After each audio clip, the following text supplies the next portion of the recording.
Folks, it could not be with greater pleasure, and I fucking sincerely, in all words and ways, mean it, than to introduce the latest edition of Today New Brunswick, Tomorrow the World. I don't care if you're in New Brunswick. I don't care if you're, in Scandinavia. I don't care if you're in Mars. This is about to change how you see the show. This is a landmark episode. I can't think of any other more effusive ways to put it out there, because out of the interview series that are ongoing, including in the education one, which we're going to just compartmentalize right now and pretend that doesn't even exist, even though it totally is part of the same thing. But for this tonight, now it's not. Folks, fucking Matt Gay is in the house, and so is Dan Hayward, and I'm Matt, just kind of over here. So Matt, to those who just somehow, if you missed the memo, if you looked at the sky and just missed the cosmic entity, I can't think of like the magnitude of the scene of Fredericton music, really, dude, without Matt Gay. You kind of showed up on the Miramichi, and we'll get into the anecdotes, and it was like, okay, he's fucking weird as hell. He likes all the reg music. He's got a leather jacket. He thinks he's way cooler than he is. And so he fits right in with a bunch of weirdos hanging out in Officer Square. So, because we thought we knew we were fucking on the outs, but so this is a pretty, I don't know, man, out of all like the episodes where it's like, we do have some very legitimate, high profile career musicians, and we're shouting you out now. And we have some legitimate, high-profile career authors and academics who are coming into the show, and we are giving you all the respect for your endeavors and your success, and we wish you all of that. This show is about men who kind of labor away at their art and work and just, do what we friggin' can. And Matt Gay is the epitome of just being a rad dude as a fucking human. He's a fucking rad dude as a musician. He's the rock star that in a parallel universe we are not worthy of. God damn it. I am sitting here giving it up to introduce the one and only.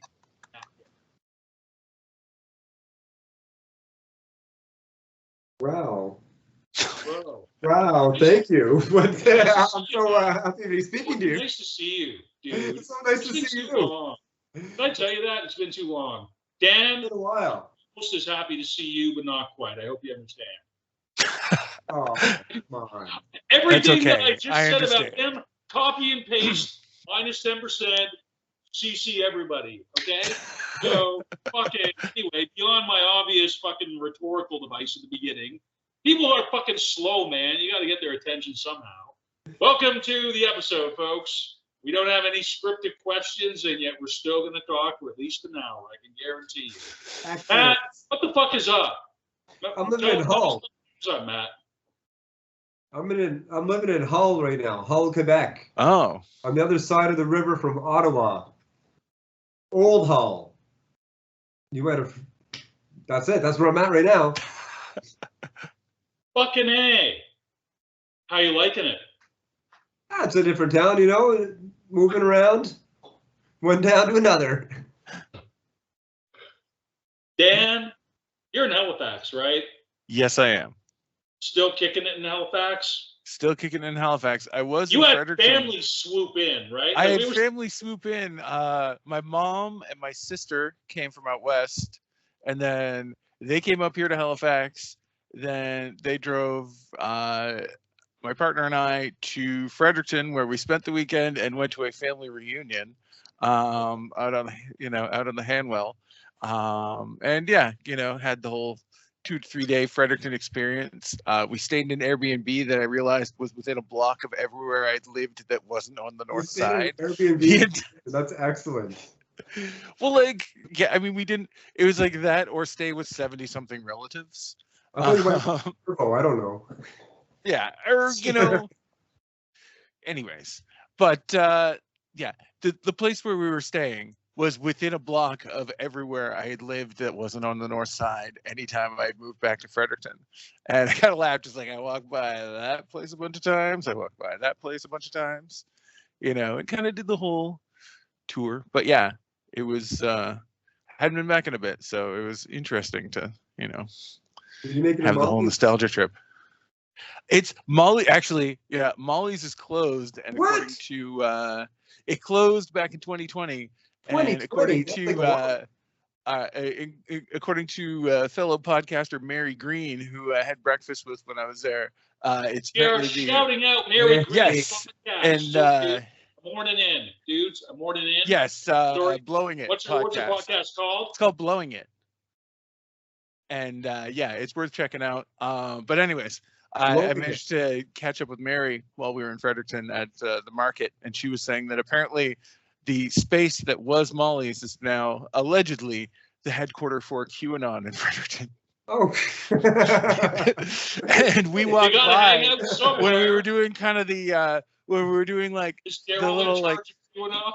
I didn't see. I don't know anything about that. I just know that it's no longer. The building is no longer owned by the business that was formerly there. It's now owned by someone else, and apparently, yeah. And I saw lots of flyers for something called Ascended Beyond Meditation or something like that in the window. Just like lots of like woo-woo new age stuff. So, I mean, could be that. Who knows?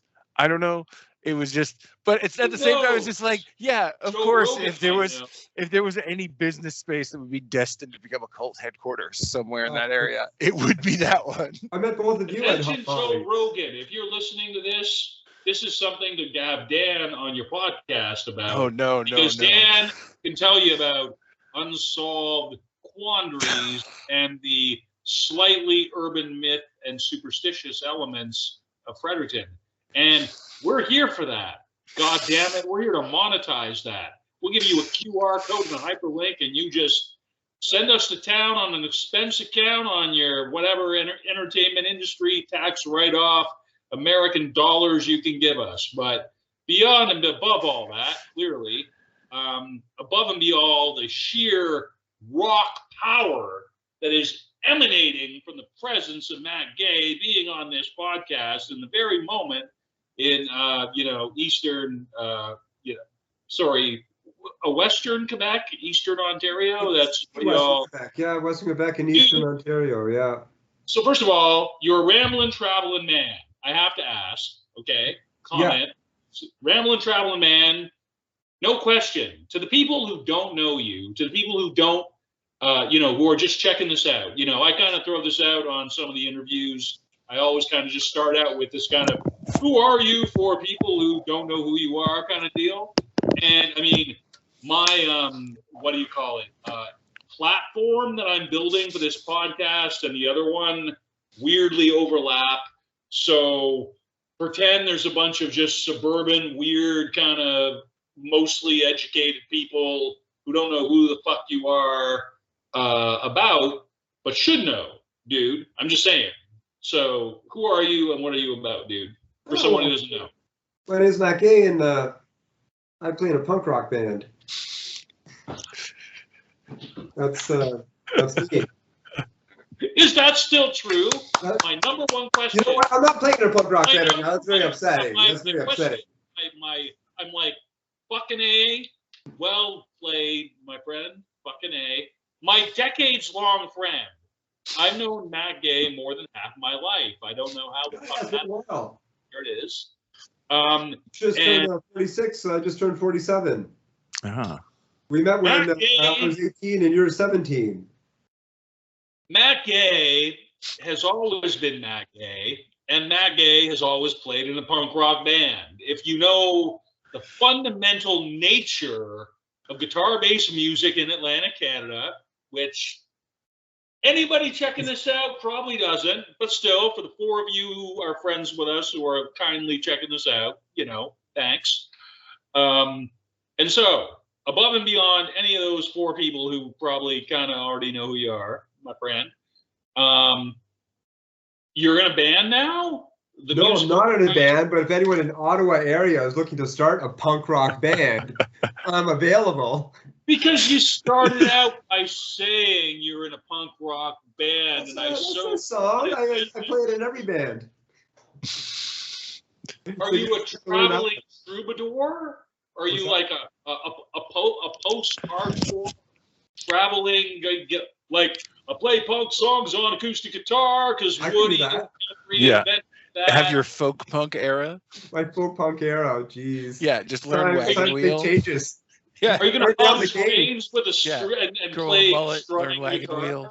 Friend? I'd have to go skull it. Yeah. Oh, yeah.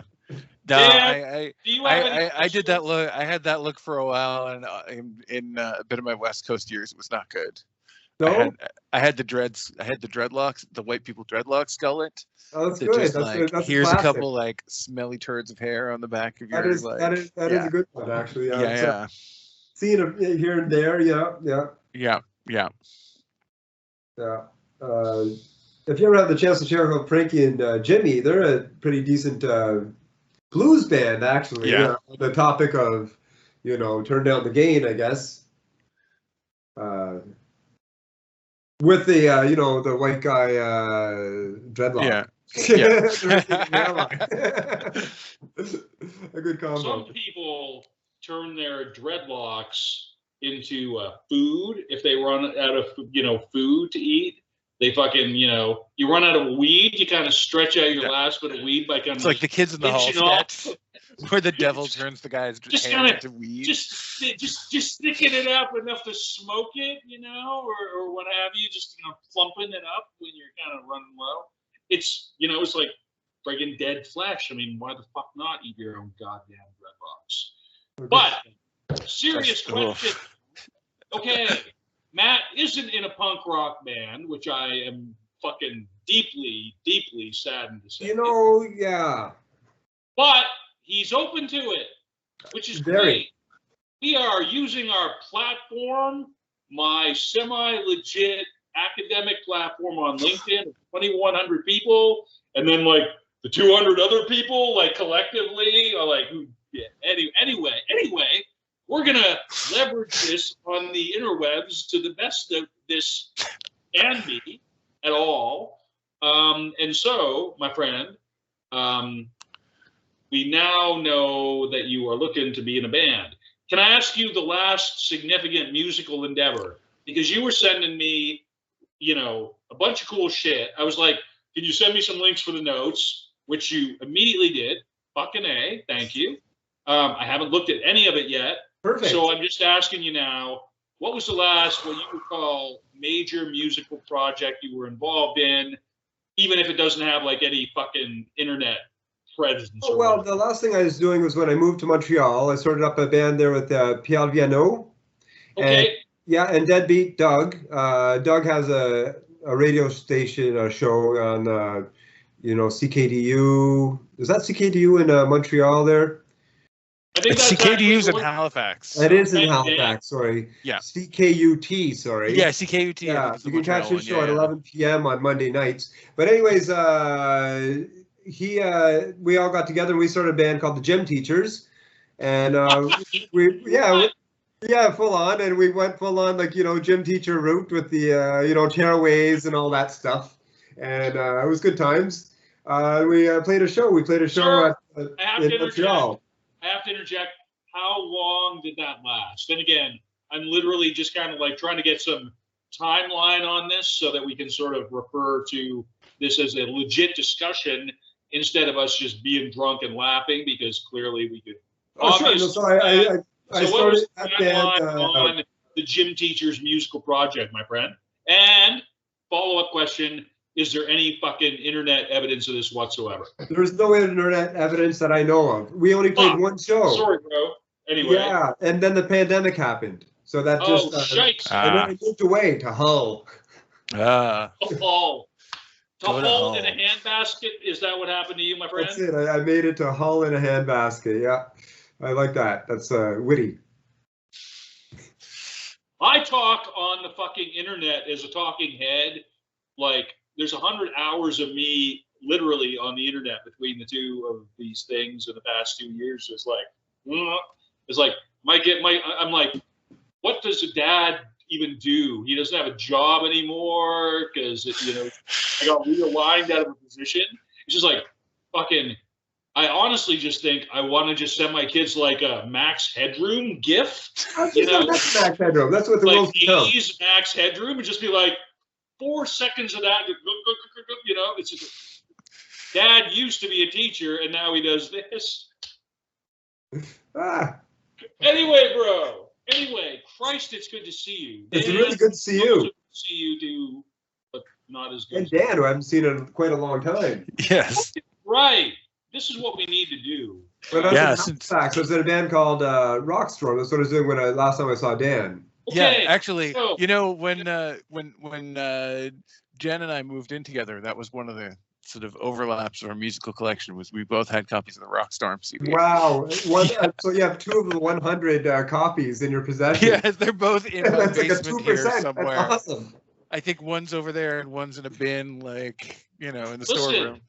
You need to fucking find out where the physical media for that is, because we're going to put it on an online auction, and then we're going to hype it on Brooklyn Vegan or some shit. Brooklyn Vegan, that's great. They're out of New York City. Yes.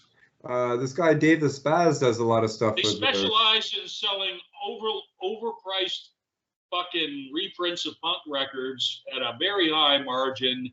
And then they do some like memes on top of it. It's a very interesting. That sounds all right. Yeah. Yeah. A little bit of journalism, not terribly much.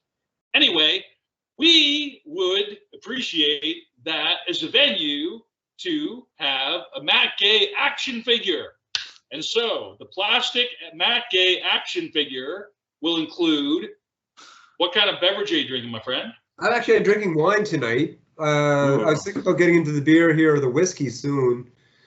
This was like my leftovers from my dinner tonight. That is civilized as hell, my friend. You got a recommendation on the wine at this point, my friend?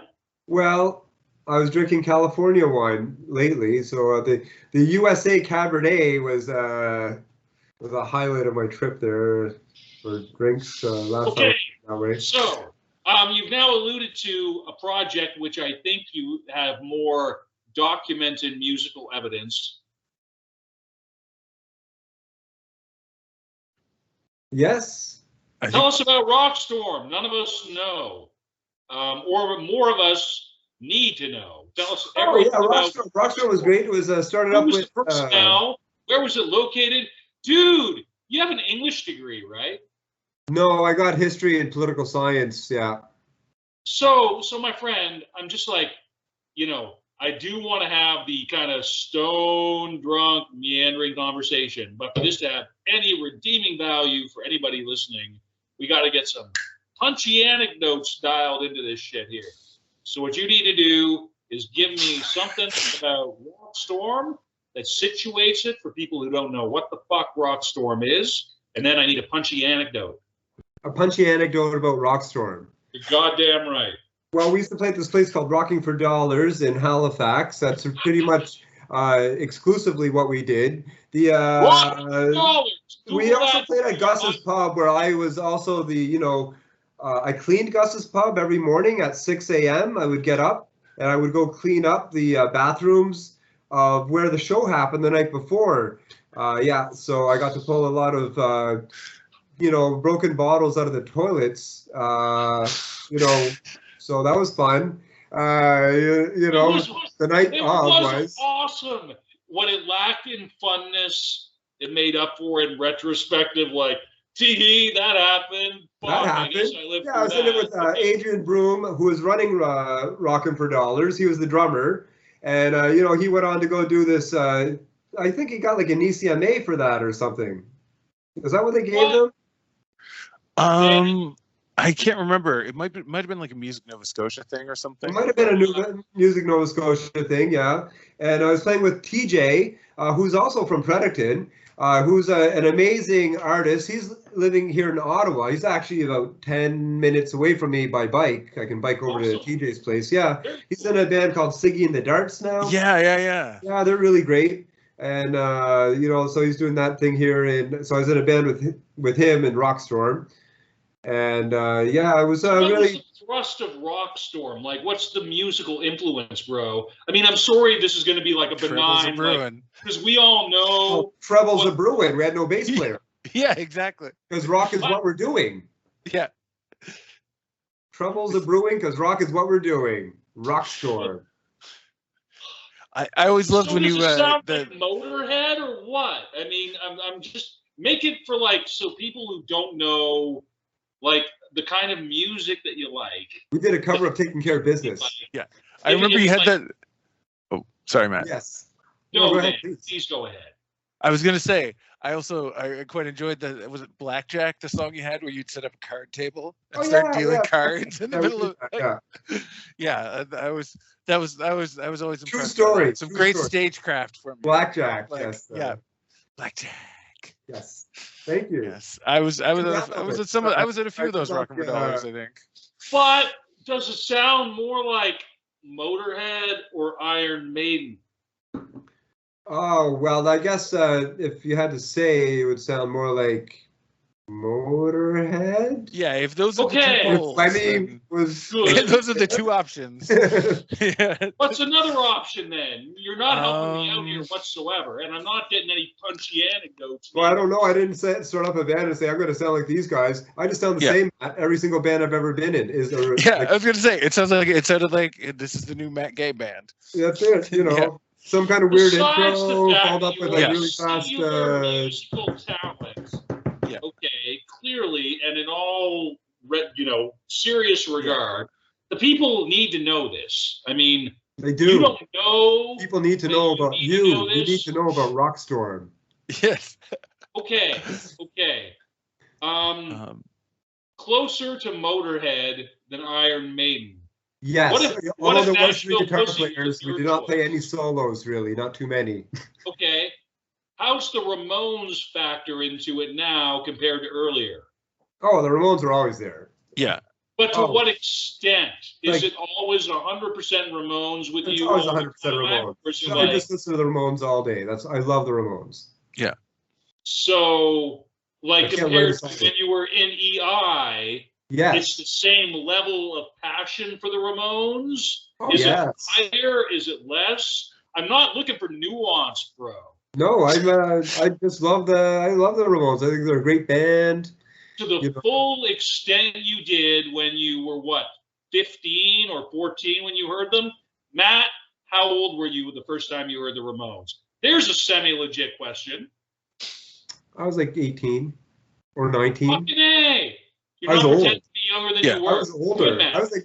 When I was 14, it was all Alice in Chains or some Metallica. I'm from the Miramichi, New Brunswick, right? And there was an A&A record store, and you could go in there, and I was lucky enough to come across listening to some Iggy Pop, Iggy and the Stooges had made lucky enough. Okay, bro.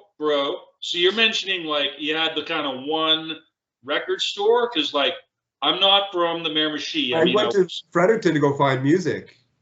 So did you have a Sam the Record Man in Miramichi? No. Did you have anything? Just A&A Records. Oh yeah, A&A was always in terms of where you lived. How far did you have to go to a good record store? How far did you have to drive or whatever? I had to drive for 45 minutes. To which at $100 an hour.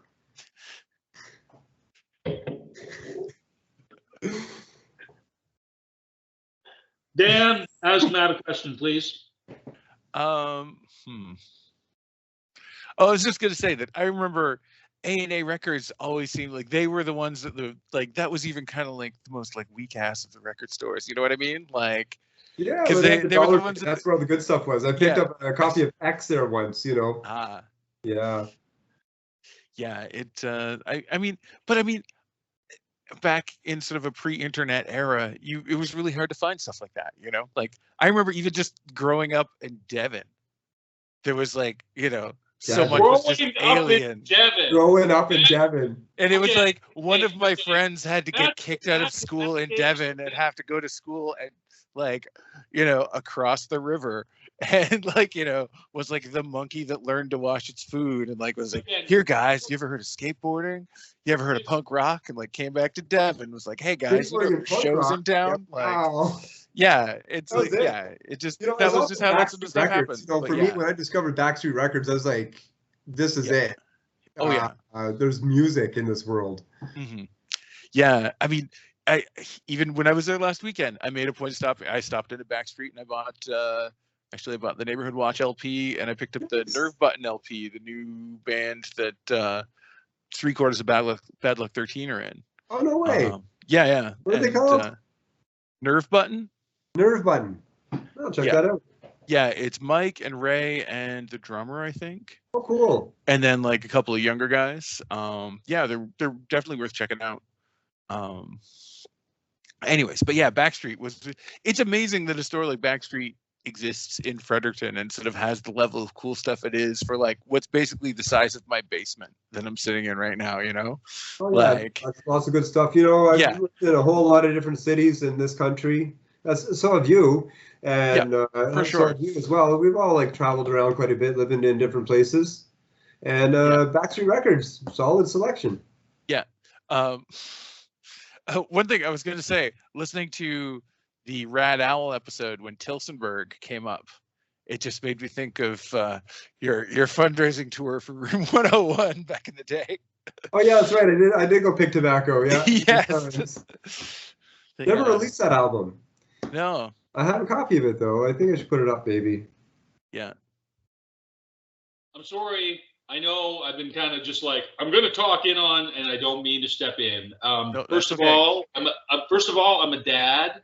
And second of all, I miss my kids. And third of all, I've been a teacher for 20 years. I can't fucking believe this. Nobody on this podcast can believe it. I've been some version of a teacher for 18 years plus a bunch of overtime, which I roll together as 20 years. So I'm just like, I'm going to fucking, so I don't mean to hoard in. I apologize, gentlemen. But again, I'm really trying to speak to a broader context, again, for people who might be checking this out for the first time. Because, I mean, honestly, we've had some pretty, between the education podcast and between this podcast, there's been like more, you know, we got some higher profile people both on the thing and coming in, such as my new, that really cool dude from Rad Owl, right? I mean, I didn't know who he was. This is just like an example of sort of the internet kind of continuing shit that might have happened if you were in the same town, right? Where you just be like, oh, hey, who the fuck's this guy? You know, at Oddfellows Hall, you know, haven't seen him before. Is he from like Halifax? Is he, you know, it's, I mean, in a weird way, like ubiquitous fucking online communication, which is my weird fucking academic area, you know, is really kind of facilitating the kind of shit we were about when we were younger.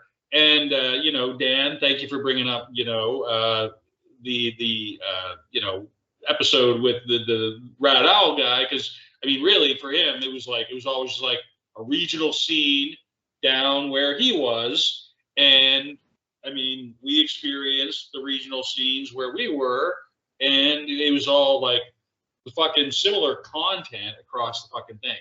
So, for those playing along at home, Matt is the biggest dirtbag because he comes from the Miramichi. And then we have a man who just admitted to growing up in Devon, in Fredericton. So he's dirtbag number 2, right? I can't fucking. I mean, I'm definitely the lowbrow one on this podcast as well. So, what are you talking about? Professional wrestling. Yeah. No. Oh, you know, I actually there was almost a Fun with Chainsaw reunion, like just of hanging out, because I was talking to Gumby, and apparently Neil is back in Fredericton. Yeah, Neil's back in Fredericton. Yeah, I was trying to meet up with him here in Ottawa, but he left.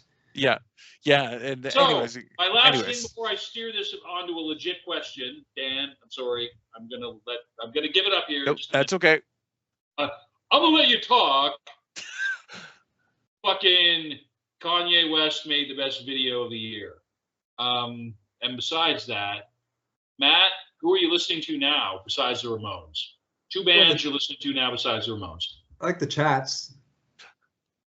Good. That's a good call. Don't you think, Dan? You introduced me to the Chats. Yes, Those honestly, are the first time I heard the Chats, all I thought was, oh my God, how did they hear EI in Australia? I know, what the fuck, eh? Yeah. It's like, totally like, I was like listening to this band, I'm like, that's like my songs. No, they're so great, I love them. I wish I sounded as great as those guys sound. I'm like, oh, they figured that out. They do that little stop there. That's nice, I like that. You know, it's a real punchy. Yeah. They're fucking rad. I love that video. Every time I see their shit on Instagram, it's like, well, okay, you know, fucking A. Well done. He's on Smoko. Okay. Another one. Pick one more. Oh, well, you know, I was listening to the Spits a lot as well lately, you know. The Fits? The Spits, you know. Spits. The Spits. I never really got into them before, and then I just kind of started listening to them again a lot. They are. I recognize their name, but I don't know who they they're great. Are. Oh, yeah, you should check them out. They're awesome. Dan, are they great? And Dan, then you should ask Matt another question, because this is a legitimate podcast episode, and we're totally scripting this for later use. Please go ahead. Yeah, no, they're good. Sorry, I just felt sorry. That's as you completely put me on. 2-star review right there, Dan. No, I would say at least 3.5 to 4. I recommend this contractor. Thank you. Okay. The Yelp review of fucking A. And then if we go back further from Rockstorm, if we dare fucking go back further, dude, I scraped your fucking Facebook in advance of this to use my just. Oh, I noticed that I hadn't updated it in like the last 7 years or something. Yes. Thank you. I scraped your Facebook and Fuck Hawk. Yes. Would you like to talk about Fuck Hawk, please? Well, Fuck Hawk is a band that played with, you know, myself. Is that one word or two? Fuck Hawk or Fuck Hawk? It's actually Fuck Hawk. That was not the answer I was expecting, even a bit to that question. That's how it's said, because, you know. If I was to say that in English to my children who don't understand, and then what would I say? What would I say if I wasn't going to say that? Just fuck hawk or fuck hawk. I don't know how to say it to you other than the way you just said. Jesus. It's a fuck hawk, one word. Fuck hawk yourself. Okay. Dan, do you have a question for Matt about this? I was going to say, I guess tell us a little more about Fuck Hawk. I know that there was other sort of East Coast music luminaries involved. Yes, he's doing this thing called Slug Milk now, down in the St. John area. He puts out a lot of stuff, those guys. They do seem pretty prolific. Who is the associated musical act? Thank you, Dan. Pardon? Oh. Who were you just talking about? Say it again, a little bit louder. And who's the associated musical act? We were talking about Andrew Holmes and Slug Milk. Okay. From the Atomic Machetes. And Atomic Machetes, yes. We're talking about people who are not naturally hip to maritime, essential, scuzz rock bands? Mutant rock. Mutant rock, that's it. Yes, Mutant rock. We're talking Atomic Machetes. Yes. And so far, dude, I'm sorry, I'm going to try and use my fucking educational background to just steer this in such a way that we can actually, you know, put it out and be like, okay, they actually didn't mumble into their beer cans the whole time. I'm not trying to be obnoxious. I'm not trying to overstep anything. And fortunately, there's a video editing suite called Camtasia, which I know slightly well enough to edit out anything egregious. So in the interest of thinking of some kind of broader use. Much more difficult for you. Yes. Goddamn. Let me put up my green screen here.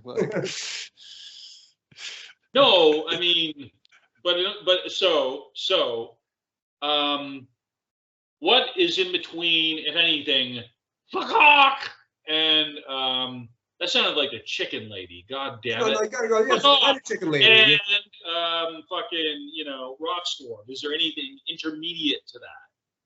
Well, I did use some of Rockstorm songs when I was playing in Fuck Hawk, so that's there's definitely a connection there. Yes, one or two.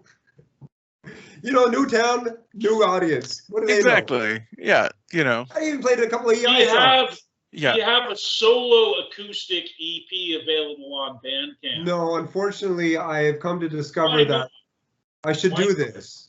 Why not?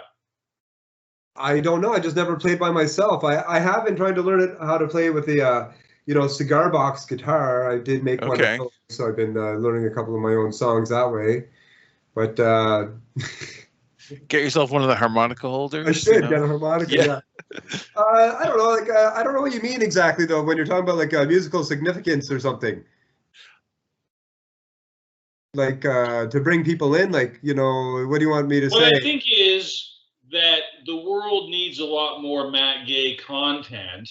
And if I learned anything from Eric's trip is you can set up a fucking 2-track in your room, your bedroom, your shower, and just kind of, this is folk music. I sound like Sabato. And I just thought, great. Matt Gay could do that, except it would sound better than what I just that's did. so nice of you to say, Matt. I appreciate that. Honestly, dude. Just set up a 2-track in your fucking thing and be like, here's some demos. I'm not Woody Guthrie, but here's me giving it's just, man, I've always been so impressed by your showmanship.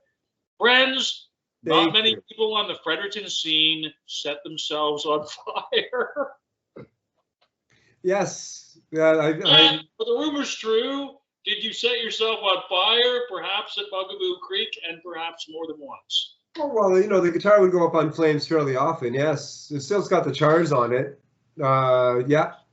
He's still got the charges on it, but he's got a job, and he's paying into CPP, so fuck all you. Yeah, I got a job, I paid CPP. He could halfway there, guys. Halfway there. Longer than I've been alive, baby. Well, like loving playing music for sure. Yeah, it was. I forgot what was going on about here. Have you been through your blue period yet, Matt? I'm in my blue period now. I hear 47.2. Men are most likely at a depressive state. 47.2, which is close to where I'm at.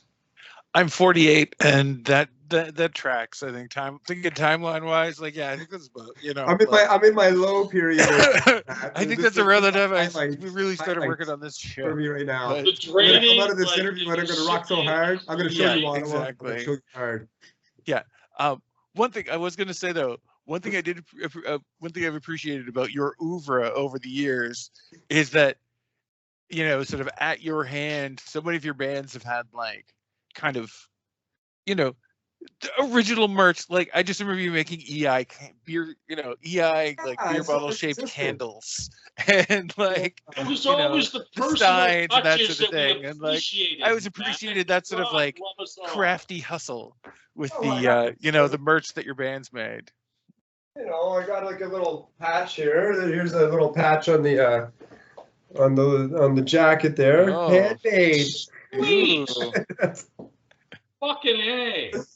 That is legit. Mother actually did the seaming around the edges here. Oh, nice. The nice part, yeah. Yeah. I did a lot of different merch stuff. I have a button making machine. I make buttons. Okay. Is that the one that you had in Fredericton, like kind of around when you left Fredericton? I bought a new one, but I have something exactly the same. Yes. But do you remember, like, did I imagine that just now, or was that actually real? That was real, but it's actually borrowed from CHSR. Yeah, I'm gonna give you the fucking. I'm gonna horn in just because, again, palatable to somebody that isn't us and can be used later for some kind of even slightly real purpose. So, I mean, How old were you? Pardon me. Camtasia, motherfuckers. You might Set the time edit points now. So, dude. I mean, you came to Fredericton, right? Right. To do your university degree. Yes. You finished it up. You kind of Yes. stayed around a bit after for whatever reason people do, and then you I stayed to rock. And then you sort of shifted out for personal and financial and artistic and all kinds of different reasons. I was following a girl.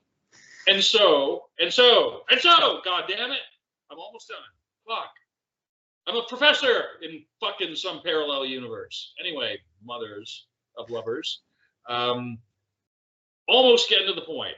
How many significant projects would you say landed for you between when you first touched down in Fredericton and then got to where you are currently located? If you had to say, if you had to limit it to 5, what were the major projects for you that you would call important? Let's pretend that there's people listening to this who don't know who the 3 of us are. Okay? Please. Well, 5 projects, 5 bands I played in? Within it. I mean, what comes to mind? You moved to Fredericton. I moved to Fredericton. I met this bunch of people at Molly's, and then I was at a poetry slam, and then I went and I met Dan here, and then we were all hanging out in Officer Square, and then I went to the show, which was the first time I went to a show, which was one that I had not played myself in Miramichi, and it was this band called DOA, and it was great, and I thought that DOA was actually the road crew, that they were, because they were bringing their own gear in and then bringing their own gear out. And I was asking him if he needed my help, to bring his gear out.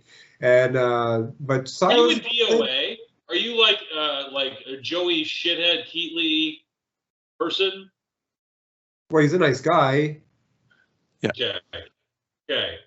And so again, you moved down there, and what was the first band that you started when you got to Fredericton? Well, I started this band called Room 101 with Andy McIsaac, who was playing the show with DOA, I think. Silas, I don't know if Silas played that show or not, but I think they might have. Yeah, I think they might have, and I was really blown away by that. That these guys were, my age or younger, and playing music in front of an audience at this place called the Pyramid Warehouse. Yes. And the Pyramid Warehouse was, something I'd heard of when I was from Miramichi, that this was a place to go to, and it was wild, and there's bands that played there. Especially the parts about, Mark Legier. That was all true. Mark Legier? How's he doing? Warehouse. I'm sorry? I think we've sort of got, anyways. So yeah, the Pyramid Warehouse show, that was sort of your first real experience with checking out shows you didn't play at. Yeah. Was it your band? And then, so then I went to the Pyramid Warehouse, and then I met Andy McIsaac, and a year later we started this band called Room 101. And Room 101, did a bunch of shows for about a year or so. And we ended up playing our last show with Fugazi, and that made it into its top 10 best live shows Fugazi's ever done. It was put on by this guy named Sam Timms, who was kind of an outsider from the scene, but did a great job putting on a wonderful show. That was a big show at the New Maryland Rec Center. I remember this guy, Ian McKay, telling us all the story about Mackay, thank you, Ian Mackay, the guy. He showed up in a minivan. It was beige, and it was like beige. It was similar to beige. But they had picked up some hitchhikers and brought them to the show as well. So that was, that was great. The kids making their way to the show. Yeah. These guys were 30-some years old at the time, which is amazing. I'm stopping now. Yeah. This is a great punchy anecdote. Please, everybody, I'm going to give you a moment. Fredericton had the best show ever, in my opinion, when Fugazi came and played the New Maryland Rec Center and you can look this up. This is on Fugazi's website, okay? You go to the live series website on Discord Records to this day. As Matt said, it was like one of the first, 10 or whatever, 5, whatever, that they put out even within the live series recordings. I don't know. The first run of them, they made sure to include Fredericton, and it was the most intense fucking... Everything they said about Fugazi was fucking weak compared to what I experienced in the building that day. And Matt was there, and Matt's band opened up for that. It was literally the best show. Almost collapsed. Anybody want to disagree with that? I mean, anybody want to say? I mean, Dan, what was your experience of the Fugazi show? I wasn't there, actually. I was living in a different part of the country. There you go. It was a nice show. I cannot attest. I had a good time, and they were surprised there was no bouncers. Oh, wow. No bouncers. And I got to say, Ian McKay was a super cool guy, because they took a certain amount of money at the door to pay for their trip up. And then after that threshold was met, they took 10%, and the rest of the money was going towards the bands.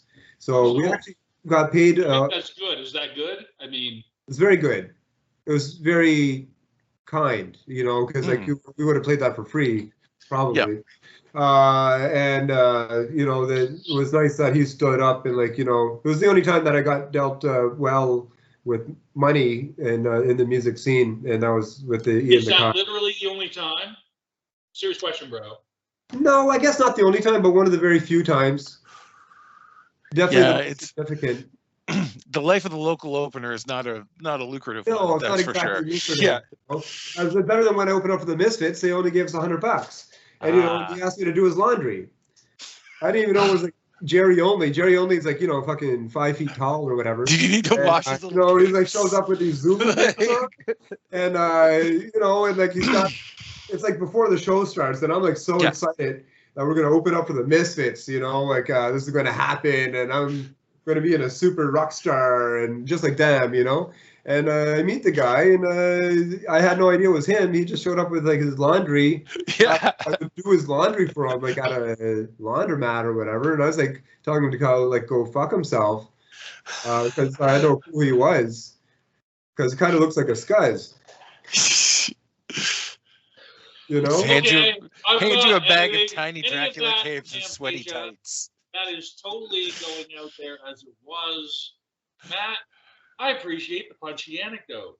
Thank you. I think we've kind of drifted past the whole beaming about wasn't it great when Fugazi played? Besides Fugazi, which admittedly was fucking the highlight of the scene, let's be real. What was if you think back on gigs in Fredericton, because that's how we overlap, people. I mean, again, for you who don't know, I grew up in Fredericton. Dan grew up in Fredericton. Matt came in and spent a bunch of time in Fredericton. We studied at local institutions. We fucking, played fucking hacky sack in Officer Square. We went to fucking shows at questionable or illegal venues. We fucking drank, with the same, problematic other people, and we're sometimes problematic ourselves. Highly publicly as well, might I add. Highly publicly, because it's Fredericton, he's not really going to get in trouble. So, it's exactly. So this is all to say, again, for, I guess, just kind of to establish sort of a public record of sorts through this conversation, again, to kind of just put on my media kind of thing with regards to what the podcast is. Again, just out of strictly musical anecdotes. I mean, we talked about, Backstreet Records, life-changing place. We've talked about, clearly, the Fugazi show, talked about Room 101. I don't think we nearly delved into enough EI. So that's one thing I'd like to make sure that we talk about. Presently. Like hat change. Your Padula is another. And I guess I would also like to take a moment in the middle of the podcast, and I don't mean to make this heavy, but is to give out a shout out and respect to Andrew Crawford. Oh, Andrew Crawford, no, he was great. He was the heart and soul of EI for sure. And think about him every day. Yeah, good guy. Yeah, and EI was like the band that I was, doing in New Brunswick, and it was a lot of fun. We did that for like 10 years, so 10 years, yeah, right? And I mean, that we had brought in like many that was like more of changeovers, a but it was like machine always me connect. and Drew, Mm. Andrew Crawford and Gumby. Yeah. Gumby, although not an original member, he was like the second drummer. Oh yeah, yeah, Really? yeah. I didn't know that. Rob Feeney was the original drummer from Room Oh 101. shit! Okay. Right.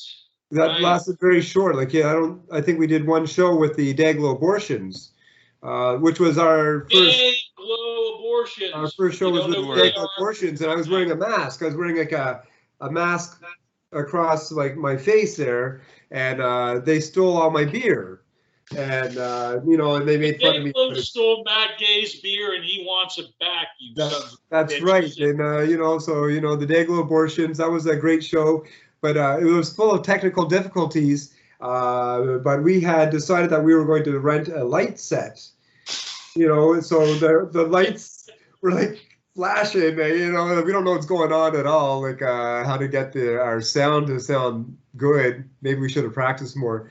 That was the first show, and then Rob left shortly after. Formative. It sounds formative, Matt. That's what I think. My first fucking word, besides like Jesus, that makes me laugh for many, many, many different reasons. Well, remember that was like the show that all the police showed up at, and they took everyone away. About because like that guy was in the newspaper. Like we made front page. What? Huh? Who was in the newspaper? And was coming in, like they were like going to corrupt the youth and all this stuff.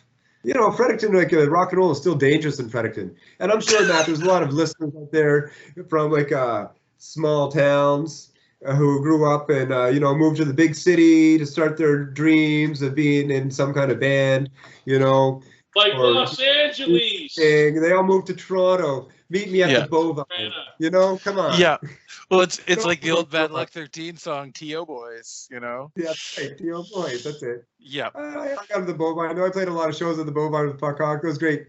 But there's no one from Toronto in Toronto. The people from Toronto who were born and raised in Toronto are actually really nice people. Yeah. Actually. Yeah, for real. Yeah. Well, I mean, that's they like changed my statements over the past, so I just wanted to set that straight. I was gonna say that's like when I was living in Portland, Oregon, years and years and years ago. Like the people I met that were actually from there were people that like moved to Portland from everywhere, but the people we met who were actually from Portland were completely different. They were from like the little town, out by like where they filmed Goonies, or like that kind of thing. Like it just like regular folks. They weren't sort of the subject of various sketch comedy series. But yeah, I guess that's what you get. With the cities that are that size, they just kind of end up being the feeder, the end point of a certain kind of feeder system. Well, that's it. Yeah, Fredericton is every town. Yeah. What we're talking about right now is something that everyone in every little town experienced. Yeah, exactly. Doing the skateboarding. Skateboarding was still illegal. Mm-hmm. Weed was still illegal. I couldn't. Do you realize how much stressful bullshit we went through to be able to fucking get high? We went through so much stressful, sketchy, sometimes slightly dangerous shit just to be like, oh, I go into the cannabis store now and then I converse about this fucking like 23-year-old about just like, fuck off. You're never going to know the stress of when weed was illegal and there was no internet. No internet. Fuck all y'all. Yeah. Anyway, sorry, I don't know where that came from. Matt's just having a boomer moment. Matt a question about EI. Did you just call him a boomer? I said Matt's just having a boomer moment there. Oh. Fucking ain't right I am. Come on. Gen X, guys, can represent. Yeah, Gen X. But I don't have one. Yeah, I think we have the tattoos. Pardon? Your X tattoos. Yes, I still have those. Oh yes. No bottle around yet. Yeah, no bottle around it yet. But yeah. So EI, you said went for about 10 years. What would you say was your favorite? I know there were quite a few lineup changes. Which one would you say would be like your favorite sort of core EI lineup? Oh, well, I mean, like every one of the lineups was really special, for sure. You know, the original lineup, the one that, you know, people refer to a lot more because, well, the second lineup, I guess, shortly after the original lineup, you know, that was very short-lived actually with Bruce Parks and Aaron Young, who's got that thing going on there right now in Fredericton with his surf band. Actually, it's the Gumby plays drums for. Yes, well, Gumby plays drums for. Yeah, so two of the members from EI there, and Retarded Devils. Yes, the Silver Tongue Devils. I was trying to remember the name because they have an LP out now. Yeah, they're so they just put their album out, and so you know that was like the one with Bruce Parks and myself and Andrew Crawford. That was like the solid lineup when the band started. We all lived in the same house. You know, we were just jamming all the time and getting ready for shows, and we did that thing with Radio Nick on the CHSR. Yes. Which was, you know, number 6 in the country, Radio just ahead of Motorhead on the Exclaim magazine. Yes, ooh, just ahead of Motorhead. Yeah, just ahead of Motorhead release magazine. Charts. So that was you know, at that time I felt that was very exciting. Yeah. And then you know, that was it. The band started changing up. Aaron and Bruce went on to different projects. Let's meet up again with Bruce later on in Rockstorm. Yes. In Halifax, and yeah, you know, people are always around. Yeah. So yeah, that was the original like thing there that kicked it off. But my last, the last lineup with myself and Andrew Crawford and Gumby and his brother Ben. Oh yes, Ben McFarlane. Yes. Shout out to Ben McFarlane. Yeah, he's got a great band going on right now in Fredericton as well. Okay. Yeah, I was hoping I would have seen him when I was back there the other weekend, but yeah, that's good to hear that he's got a good band.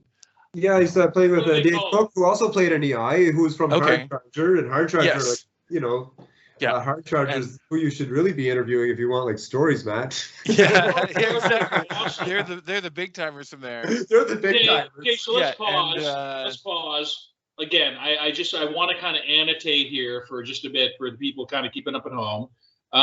So first of all, Gumby owns a poutine stand. It's a donut stand. Donut stand. Yeah, it's the mini donuts, man. That's what they got Camtasia for. Yeah, it's not poutine. It's the mini donuts. He's got the little trough of oil. Like, that is really something I should probably edit out of Camtasia. No disrespect. I haven't been to Fredericton lately. I love another edit point. Sure, probably not. But anyway, but seriously, Gumby, the drummer, is a very significant musical presence. He's an awesome human. He has an awesome family. He has like an awesome, you know, legitimate, you know, career civil servant kind of deal, like so many people that we know and respect in Fredericton. And he's got a serious, like, friggin' food catering enterprise, which spans, you know, various dimensions. And, you know, he's raising awesome kids, and he's just got a serious, you know, the positive vibe. And he's always been part of the Fredericton scene. He was always one of those cool friggin' Nicole St. Anne people, right? You know, one of those cool kids. And then just because later in high school, you end up downtown, friggin' Officer Square, smoking pot illicitly, fucking playing hacky sack, breaking a chair, who the fuck knows what might happen in the course of a day or night or whatnot, and playing in punk rock bands and going to all age shows. And, you know, this is the kind of overall situation. College town, government town. And Gumby has always been a really cool, significant part of it by going to shows. We could talk to him. I asked him if he interviewed me, if he would do this show. He was like, and he just kind of passed me off. No offense, bro. It's what happened. I get it. I'm busy too. I understand. But now we're also talking about Ben, who's kind of this under-regarded, musician on the scene, and he has fucking, let's agree, the best record collection at a certain point than any of us ever encountered. Unfucking real, right? Can we agree to that? Definitely. Make sure people get there. He's got a selection. In terms of the show, is there anything I missed in terms of talking about the brothers Gumby and Ben? I was just gonna say, I remember when those guys. I was volunteering at the campus radio station in Fredericton when those guys first sort of showed up on the scene, and Ben was only like 14 or something at the time, and everyone referred to him as the question kid, because he would just sort of like there's all these older people that he only has so many things to talk about, so he'd just like grill them about music. Like anybody that was there, like during a show, Ben would just be like, "Hey, what do you think of this record? Hey, what do you think of this? Do you like this band?" And it's like he compiled that information to just have like the best record collection later in life. Pretty much. And yeah, he and I and Dave also played in ECDC together for a little while there in the early aughts. Elm City Death Cult. Elm City Death Cult was an amazing act. It was an amazing act. We only played 3 shows, I think. But yeah, anyways, we were around. But yeah, Ben was actually in one of my favorite underrated Halifax bands, Head Injury Convention. Yeah, that was great. With I'm so glad you said that. Yeah, who I wish there was some kind of goddamn recording. Like I remember seeing them when I first came back from the West Coast, coming to staying with Ben in North End Halifax. And like seeing Head Injury Convention just playing in his living room and just being like, what, and like they were a great band. I know they went on for a little. I feel like they went on for a little while. Pete even played in my old band On the Blood of Others for a little while too. Yeah, Pete Diamond. Pete Diamond played at Head Injury Convention, and Head Injury Convention, respected visual artist now. Yeah, very much so. But yeah, anyways, Ben, great guy. Great guy. Yeah. And talented. And talented, yes, for sure. Extremely. And this is kind of something that came up when I was speaking, with the gentleman from Rat Owl. It was sort of like, what makes such a creative kind of climate. And it's really, like circumstances that draw you inside because of the fucking just shitty, unpredictable, cold fucking weather, right? A lot of the time. And then also, like, what do? It's conducive to music. It's conducive, as we experienced, I think all of us in different ways. I mean, I was just like the one person who never even fucking tried to be in a band. I'm like, this just isn't gonna even completely. It's like, nah, it's just, I'm gonna go be a beatnik. I'm gonna fucking, pretend to be on a typewriter and just do what the fuck ever. I mean, I was always like going to the show, paying my fucking hard-earned McDonald's money to fucking get into the show. I think I'd like to think of myself as being like one of these staunch supporters, like you're fucking kind of drunk, it's like nobody else showed up, but he's kind of over there, it's like, so on behalf of the fucking people who just kind of, are that person, like, I like music, I don't the staunch supporters. It was always a thrill to see you, Matt. You were at almost every EI show. It filled my life with meaning and purpose to the extent that working at the call center really didn't, bro. The call center I worked at, and playing for you, yes. Is what gave me a meaning. You got to bring him joy. Yeah, we brought each other joy. That's really what it was about. It was, and so when I just, it's like there's sort of this thing, if I may, gentlemen, of being in Atlantic Canada, where it's like, you see such talent. I mean, I can tell you that if anything that happened, even at fucking Bugaboo Creek, went down at a certain other city where there was more of a situation, or if something that fucking happened at, I met my wife, my kid's mom, mind you, at a Rocking Argento show at O'Malley's in Fredericton.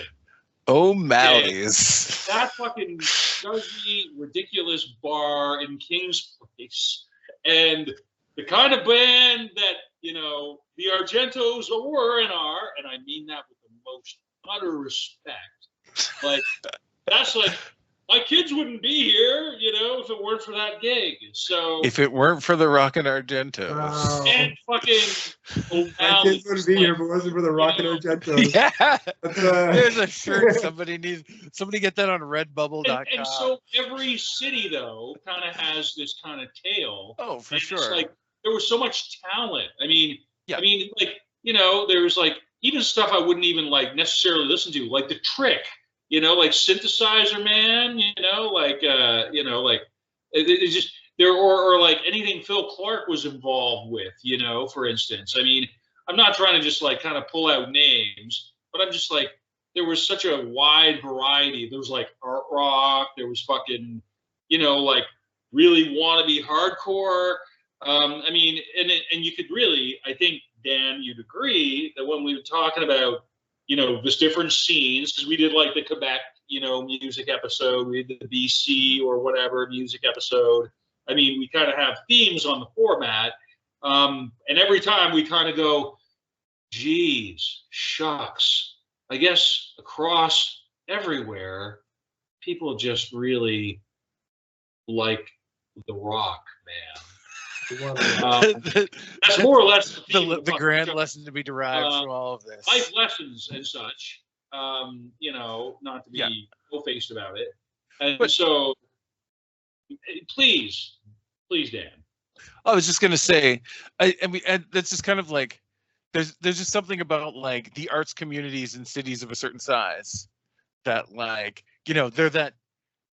I feel like it's kind of the places that are like the first step in that feeder system, if you know what I mean. That's like all the weirdos, the really small towns kind of. We're not going to get you the major leagues. We're not even going to pretend to. Yeah. But if you want to get drunk and practice your craft in a slightly undercrowded room, then fucking A. Yeah. And so you got to rock to live, gentlemen. Yeah, exactly. But I was going to say, it's like when I was living in Newfoundland in like, in the very early part of the millennium, I'd go to a show that's, 5 local bands made up of the same 7 people in different combinations. And you get 200 people there just losing their goddamn minds. Cause like, what else are you going to do? And like, there might only be like 1 or 2 bands that sounds like that particular like iteration of whatever subgenre in town. But those are like the 5 people that are really into that all managed to meet up and start like one really good band that's probably just going to mostly be like the local opener, but still make some pretty killer music on their own. Yeah, exactly. I love the local opener bands. Yeah, exactly. Yeah, that's what it's all about. Yeah, fun times. Newfoundland. So like, we're talking about a lot of stuff in the scene here right now, but we're not talking about like the promoters, the people who actually put on these shows. That's a great point, Matt. Would you like to shout out any really good promoters that you've dealt with over the years? Well, Billy Strange, he did a lot of great stuff for the scene in Fredericton. So for people who don't know who Billy Strange is, just give us a brief capsule, bro. Well, he played in a band in Fredericton with Mark Esterbrooks there. They were in a band called Strange Brew. Yeah. Fucking A. So good. Love those guys. They were so great. And then, he started setting up shows at the Bugaboo Creek, and that's where the shows were happening. And he brought in lots of bands. He brought in Zeke. He brought in, which was, a highlight show for sure, in my opinion. But he brought in lots of great bands. I saw one of these bands opening up for show. I'm glad you mentioned that, Matt. Thank you. That was fucking killer. I love Zeke. No bouncers. That's the great thing about the shows in Fredericton, no bouncers. I mean, I was the bouncer, which was, I'm not really a bouncer. I was like the door guy sometimes. But I mean, there was Billy, who was doing a lot of work for the scene. There's Linda Peltier, who did a lot of great shows as well. Much respect to Linda Peltier. Where did she come from originally, bro? I forget. She's actually from Hanwell, not Hanwell Park. She's from Fredericton. She's from Lincoln. She is a Frederictonian. I'm sorry, Linda. I didn't know that. I apologize. Because Linda, I believe isn't Linda related to Pat Peltier? They're brother and sister. Yeah. Yes, the more Hamby guy. Yeah. Yes. That was great. Yes. Thank you. Okay, so thank you for shouting out Linda. Who else over the years, Matt? Well, I mean, in Fredericton particularly, I guess, I have to. No, across the scene. So, Well, some of my favorites to deal with in Toronto would have been Miss Adventure. She was great. She was doing stuff out of the Bovine there for a while. Tuesday nights. Yeah, that was good stuff. So the Bovine, actually, again, I'm speaking to. Her name's Deanna, but yeah. My friend from Rat Owl, who I spoke with, in the previous interview, he mentioned, like, just in the context of like a normal, he was like mentioning, like, kind of for him what he considered as somebody, who's played in a bunch of bands, including like Sam I Am, which should ring bells for people, and other, like really fucking cool artists. He didn't mention the fucking Horseshoe Tavern. He didn't mention like fucking, whatever. He mentioned Bovine as being like a thing that landed for him. And you played there a shitload of times, right? So did you want to just talk about, again, for people who are maybe just checking out the show for the first time or would like to know more, because now Matt Gay took over Fredericton and then he kicked so much ass, he needed to fucking take over Toronto. That's where we're fucking at. We're after Halifax. After Halifax. Which I will give a shout out to yes, your shit out of Halifax. Yes, your domination of Agricola Street. Yeah, my domination of Agricola Street. He blew it up the second time, god damn it. And then he fucking stomped on the way to fucking Tirana. Tirana. Goddamn Tyrannosaurus Rex Maximus. Yeah, no, I was in a band called Corgasm there with Kate. Corgasm. Yes. With Kate Harrison, and I was also in Mike Child. Shout out Kate Harrison. Yes. This is the one episode she's going to listen to this. She's going to ignore all the other episodes, but she will watch the episode with Matt Gay, and we love you, Kate. So shout out to Kate. She was there in Toronto, and we started up a band together. Tirana. Say it correctly, Tirana. With Mike Childs, who played in a number of bands. Actually, he's quite well known. Actually, for his. So why should he be well known? Again, for people who don't know. Thank you. Well, like he had been in this metal band called Wicca in the 1980s. Okay. Yeah, have you heard them? I've heard the name. It's a band that heard the name. Yes, that band. Yeah. So they were. I work with someone who's a big time metal record collector. So yeah, it would be in that collection. Yes, the metal records are now going for quite a bit of money. Mike regrets having thrown so many of them out. That's why I'm carrying my Corgasm CDs. If anyone wants one, get on yourself, fucker. Quote, basketball. You never know. Maybe it'll be worth $150. Who knows? Yeah, exactly. So tell us about Corgasm. Tell us more about Corgasm. Playing shows in the Toronto area, and we're playing at the Bovine. We're playing at this bar, the 460 as well. But the Bovine's really a stalwart in Toronto's music scene. Stalwart. That is a fucking awesome word. Thank you, my bro. Yes. Thank you. Bovine and stalwart. Yeah. Google it and then add dick, and you'll be horrified. That's great. That's good. That's wonderful. Google Corgasm and you'll also be horrified. You'll be horrified. No, it's interesting. If you Google any of my bands, they don't really come up, Matt. No. Or if you Google Matt Gay, it doesn't really come up with anyone. Friendly. It comes up. Matt it's not... Gay. Don't even get me started on the first time I saw Matt prance around after way too many drinks, losing at poker, listening to fucking like fucking dead fucking Kennedys on the fucking. I saw the dead Kennedys at the Bovine. I finally met Jello Biafra. Oh, okay. No, you mean Jello Biafra met you. He met me. Jello yes, he didn't like me. Finally, we didn't get along. Yeah. How'd that go? He came out of the bathroom, and because he usually has like a security around him, but I was, standing there. He was doing a DJ set for the night.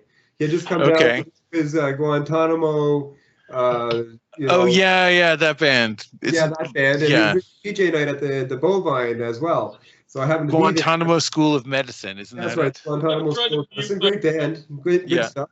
And anyways, he'd come out of the bathroom, and I was talking to my friend Shauna from Toronto, who you might know from this band. She's playing in this band right now. She's touring around all the time. Come on, guys, help me out. She's Shauna from Toronto. Shauna from Toronto. Friends. I got their T-shirt here. You got her deets. Matt Gay got artificial dissemination. Oh yeah, with Jamie from the Problem Children. Jamie from the Problem Children. Yeah, right. yeah. Anyway, so like Shauna's standing there, and me and Shauna are chatting with each other, and she's like, "Oh, hey, I heard that Jello Biafra's here or whatever," and Jello had just come out of the bathroom, so I look over at him and I go, "Eric, have you met Shauna?" And Shauna, have you met Eric Boucher? And he goes, "My name's not Eric, it's Jello." That was my only interaction with him. Eric is his government Jello name. Biafra, but I can't help myself. Like, come on. Stop. Yeah. Artificial Dissemination, also a great band. I was glad to see that. Oh, sorry. Please, I'm sorry. That was genius. Dan, hold that thought. I need to express this now. Tell us about the shitty review you got in Maximum Rock and Roll. Which one? I've had a few. Do you mean there was more than one? Well, tell me about your relationship then with Maximum Rock and Roll, because I thought there was just the one shitty review, and I wanted to make sure that we covered that before I ended the recording. Was it the one with EI or the one with Corgasm? Tell us about both at length.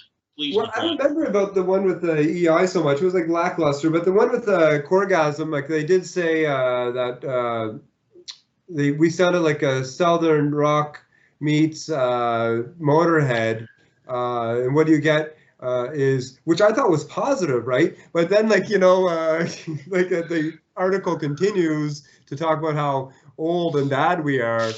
But I thought the Southern Rock meets Motorhead was a pretty good review. Anyway, so I use that as my review from Maximum R&R, although they did say that we were not good.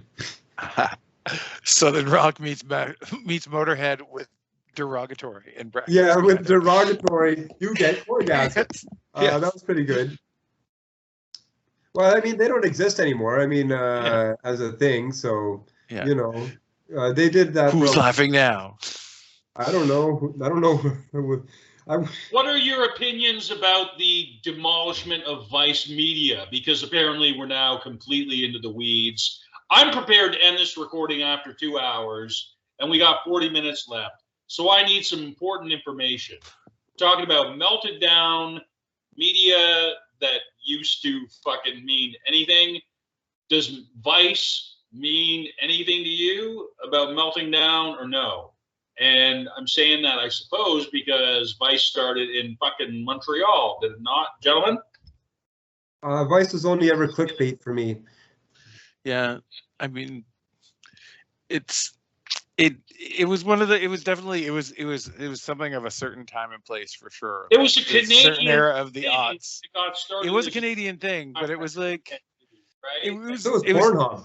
It was a creature of its time for sure. But like, I know they've still, like, I feel like they're, like their attempts at doing like news and stuff did, it was not the worst, not the greatest. Okay, it was like sensationalism. I mean, it was like fun, I guess. You read this thing about like, people taking drugs in Russia and their legs are falling off. And, they got the alligator disease or whatever. And it's a Canadian perspective, people, because those assholes got bought by Disney at the fucking end of the day. I mean, that was the final parent company before they were just like, wow, this asset has no fucking value to our intellectual property or our brand or fucking anything. It's just a bunch of kind of, weightless middle-aged people who haven't had to work for a living except working for Vice Media. So off you get. Times are tight. God damn. I don't know. Sorry, Matt. It's not something I'm familiar with. I still listen to the radio. Yeah.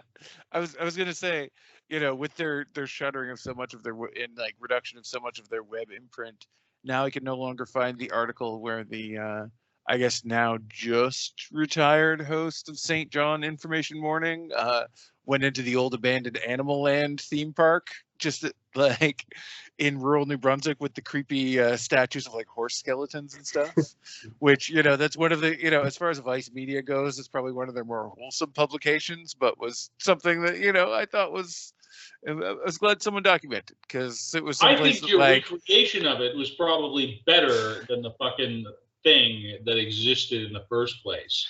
I will say this as well. About 10 years ago, I briefly was in a having roommates situation again, and one of the roommates was a freelance writer who, because of the state of the place I was living in at the time, which is someplace decided to move out of pretty quickly afterwards, they actually went and found it more calming and like easy to work in to fly to like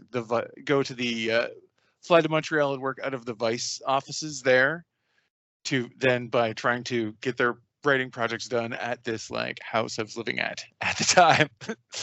But anyways, so Vice, no thanks. Radio, yes. Media landscape, weird. I'll leave it from there. Another edit point, maybe. Matt, what was your favorite lowest paying job in your life? Your worst, shittiest job? Not the job, that was like, I'm just curious, because I too want my EI baby. I too got my 420 hours baby. So what's your favorite lowest paying job you ever had, Matt? I was a dishwasher in Banff at Banff Park Lodge. I was the more about that. Not only that, I was head dishwasher. Oh, head dishwasher. Head dishwasher, yeah. How the fuck did you get hired into that? I have so many questions. No, that was when I came back for my second time. I liked it so much the first time I went back. They put me in charge of the dish pit and all the dish pitters with us. So I got to run the show of who's washing what. And that was pretty. They knew not to fuck with you, man. They knew not. That's right. Yeah. It was good times. Would you like to ask Matt a question about any of this? This is good, I think. That time in your life, what were you working on musically? Did you record a solo acoustic EP during this period? Actually, while I was living in Banff is when I wrote the whole set for what would later go on to become EI's set. I worked on it for 6 months. Was this as part during that same sort of the Room 101 fundraising tour of 1997? It was definitely the in between times. Yeah, yes, the in between times. Yes, when you I believe you were living in you briefly lived in my kitchen. I did. Thank you very much. I needed to stay somewhere so bad.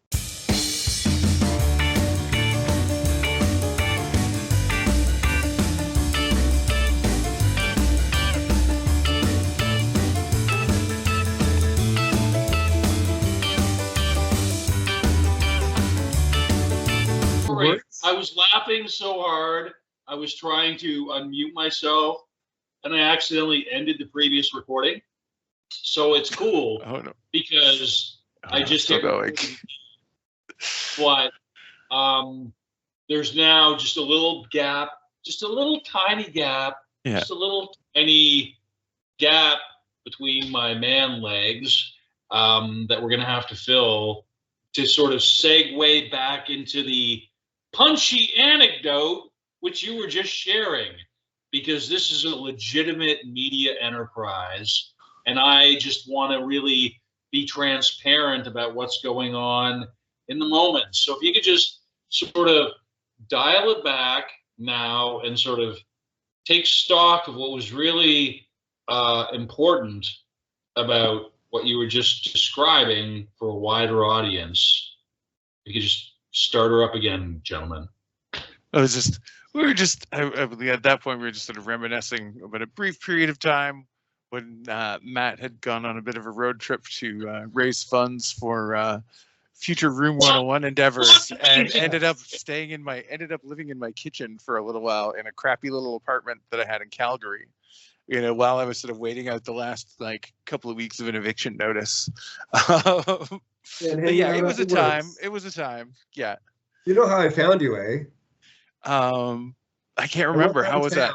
And I'd walk up to people and I said, "Have you seen the biggest man you've ever seen in your life?" And I found him within 2 hours. As a bouncer at the Works, I believe was the bar that you were working at. Yes, the Works was the bar. That was the that was my introduction to my The Works was that was the biggest anarchist you ever met is actually what I said. The biggest anarchist I've ever met. Yeah, that was the bar where they made me. I was the only person that had to wear some sort of staff designation because people thought I was trying to steal they thought I was some kind of like just dirty like crust punk trying to steal their drinks. Because I would always wear like, you know, some like dirty hoodie covered in patches or something while working the door at this bar where like, you know, it's all like members of popular local pop punk bands, like and the rest of the staff and stuff. But like, yeah, the Works was definitely, that was the spot. That was the beginning of my decade or so in the hospitality industry. The hospitality industry. Thank you. Thank you for describing it in that way. Of anything, I think that's the only time the Works in hospitality have ever been used.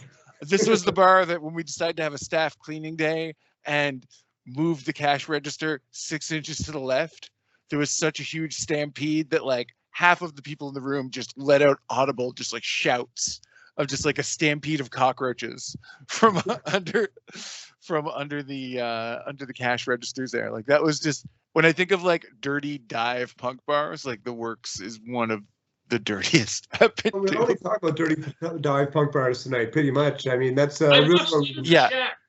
Gentlemen, yes. This is awesome friggin' content. Awesome. It's fucking lit.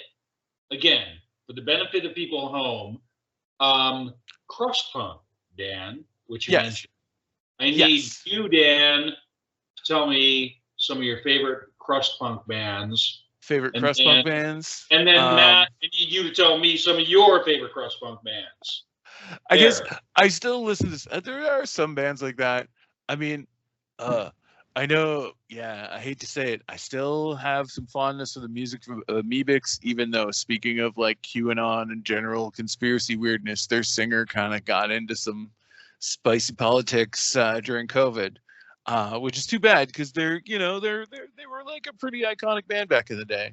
And yeah, I don't know. I still listen to like stuff like His Hero's Gone and Dystopia every once in a while. Those I guess are more like slightly, that's more like American crusty type bands. But I definitely had a phase in, part of my 20s where I was, I had the dirty dreadlock mullet and the patched up hoodie, and I hitchhiked around a lot, and I lived in a bunch of different cities. And that was also the beginning of my working in the hospitality industry at various divey punk rock bars over the years.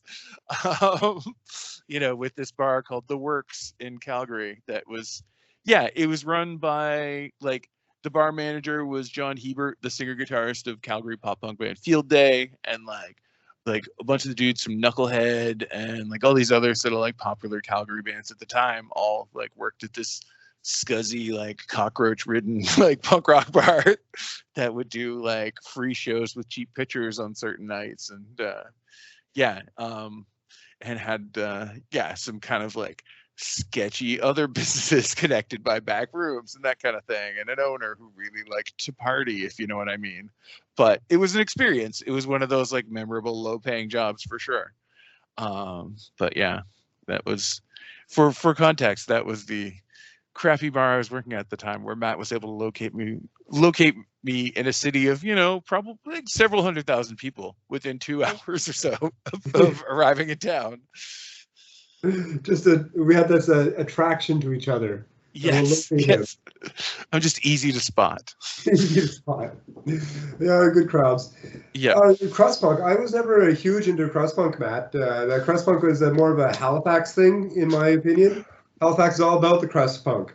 And if I have to make a shout out to anyone, it's D-Rock. Halifax. Oh yeah, D-Rock, Derek McAloon. That guy is. Yeah. He's on the West Coast now though, But but he's back. he is moving back. Okay. I think so. Yeah. Because I know for a while he had West Coast. It was like West Coast franchises of the bands that he used to have in Halifax. Yes. Yeah. With like, because it's just like wherever Derek is, if he can find two or three other people that can play music, there's another version of the band. Who is this person? Who is this franchise? It's an icon. He's an icon. He's a guy named he's mostly his nickname is D-Rock, but it's a guy named Derek McAloon who's been playing in bands in Halifax. Googleable. Yes. Yes, D-Rock from Halifax, D-Rock Liberace on social media platforms. But he's been playing in like just various like punk and metal and kind of extreme music type bands since like since the mid 80s. And like internationally known to like he's the kind of like he's like in an era where like tape trading was like that was the way that like he's someone who would like he would hustle his tapes to like if he would go like buy a zine with somebody who said like, hey, I'll trade you my band's demo in whatever country in like Eastern Europe. And like he'd it's like their system cassettes like System Shit is the band that he's had various iterations of over the decades most of the time. But like there's like System Shit releases from all over and like are known all over the place as just kind of this like extreme kind of like crusty grindcore band that sings about drinking cider and hating cops. And he's just like this like larger than life character who's kind of like part pirate, part cartoon clown, like just he's awesome. I love he's great. I was roommates with him briefly or for about the first like close to year that I lived in Halifax. I lived with him and Colleen Britton down in what was colloquially known as Crack Alley. That's right. In South End Halifax. Yeah, I was one of the residents of that complex. But yeah. We're near the Grainers.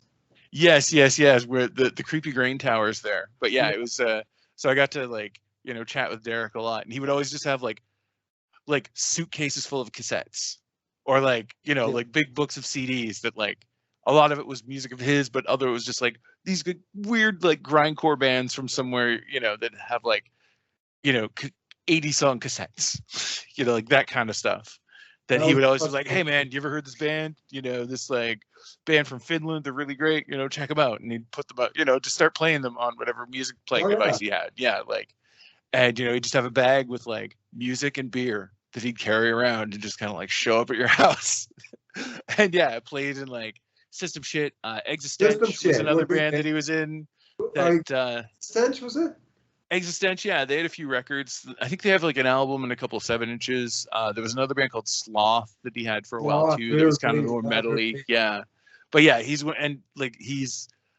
been off kind of bouncing between the coasts and has like iterations of his bands on either end. Like it's franchises almost, The band Dogbite was pretty good too. Yeah, Dogbite, they were good too also. Yeah, they were like a little more like street punk style. But the System Shit was really the crust band that I was most familiar with. Yeah, they were kind of like they were kind of like the forefront ones from this area. I remember there was like a guy from St. John that I would like trade mixtapes with, who that was his like, it's like, yeah, man, you want to check out like anarchist punk here, like, check out these guys System Shit from Halifax. This guy D-Rock, he's really cool. And maybe like tapes of their tapes. But yeah. Those good times. Yeah, that he's that guy's done a lot of stuff. Yeah, it still does. Yeah. So crust punk. Yeah, crust punk. What's your favorite crust punk band, Matt? Yeah. I don't have any because I don't like it as a genre. Fuck it. That's my honest opinion. Punch it. Yeah. Apparently, you know what? It's cool though because like in terms of presenting, these conversations and stuff. Like literally, I mean, Dan and I have been up to this stuff. Dan was really awesome about, accepting my suggestion to possibly do a music podcast, because I really just did not want to do something that was academic-ish or whatever. I really wanted to step away from that. And I mean, I figure my interest in music, even though I don't play in bands or whatever the fuck, is as legit as anybody else's. And I just figure, okay, I know how to make a WordPress website. I know how to, whatever, cut a video and do a podcast, sort of. So for me, in terms of like the academic endeavor, it's just sort of like that may draw some attention, because just literally due to my profile or whatnot, I've got 4 degrees, 20 years of teaching, yada, yada. It's all fine and well, it's just kind of what I do. But, this other stuff kind of gets just kind of a sort of extra kind of slight amount of profile bump because of that. It's like, like, what do you know about Greg Gaffin? It's like, well, he's a fucking PhD dude. And what do you know about fucking Dexter Holland? He's the fucking Offspring guy, and he fucking has a PhD. What do you know about Milo? He didn't go to college, or he did go to college. He went to college. Jesus Christ. And so like me, and I can say this publicly now, myself and Laura Flanagan, right, who's, manager of Cro-Mags and a ton of other stuff. And she's as into this music as anybody, Christ, more so. She manages Harley Flanagan. She's married to Harley Flanagan.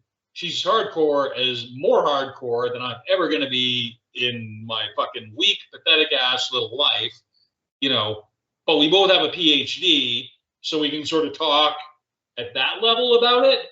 And so all of which is to say, any expectations that I've had for the music side of the show have now been surpassed, because Matt Gay is in the fucking house. Thank you very much, Matt Stranik. It's been a real pleasure.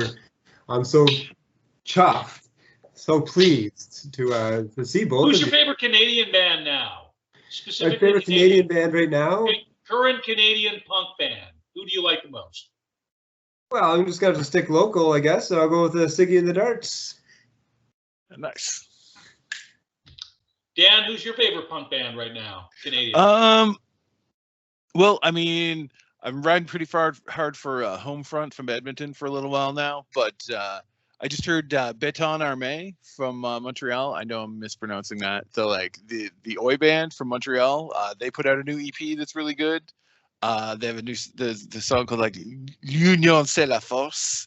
That's pretty cool. It's just, that is cool. French dude singing about the Union. It's like, I'm into that. Like, but yeah, that's I guess of Canadian bands that I've been enjoying a lot lately. That's definitely that. I'd say those two, yeah, Homefront and Béton Armé. Béton Armé are great. I gotta go check them out. I haven't seen them yet. Yeah, I know. Like they're like, yeah. Like I really like the new EP that they just put out. Yeah, I tried to get into one of their shows that was sold out. I was denied the door. Oh, denied. Denied. Yeah, actually, I think those two bands were. Oh, sorry. That was a teacher trick, meaning for the benefit of people who are watching this with any hope of getting a musical insight. That was my sort of like, that's the wind down activity. I described it to Laura, of her significant Dr. Flanagan of, Cro-Mag's sort of management, among the, being an author and among all their various other enterprises.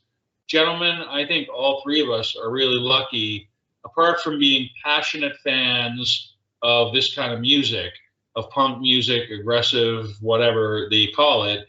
I mean, again, my pal David, who from Minneapolis, from our last chat, he was like, he's literally 1 day older than me, which is fucked up. He was born 1 day before me. He's 46 years old. He turned like whatever. And he was just like, I feel like I could keep playing this kind of fucking music right? This fucking aggressive fucking punk music for the rest of my life. Like he doesn't feel like he's getting older, that it's a limitation on what he's up to. So I just wonder if you kind of look at like aging punk artists that you admire who are still currently putting out stuff. I don't care if they're Canadian. I don't care if they're what the fuck, whatever. Who do you come to mind? Just don't get. Who do you immediately think of? Like they're doing a fucking good job. They're older than me. I think they're fucking playing music well.